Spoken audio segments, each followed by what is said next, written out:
Ке ги вратат ли оризопроизводителите коњите и воловите да ги влечат плуговите и ралата во ризните ниви за да се спасат од најавеното ново поскапување на нафтените деривати по основ на еколошката такса од 3,5 денари за литар? Истовремено, граѓаните ќе ги паркираат автомобилите во гаража и ќе се качуваат на велосипед и тротинет за заменување и враќање на и од работа, како и за извршување на секојдневните обврски во градските и селските средини.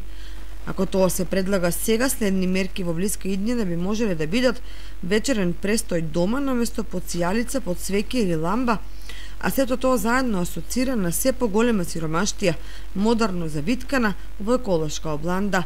Со новата еколошка такса се очекува да се зголемат директните трошоци на земјоделците, бидејќи нафтата е еден од основните инпути. Тоа ќе предизвика и раст на цените на прехранбените производи и поголем инфлацијски притисок во економијата.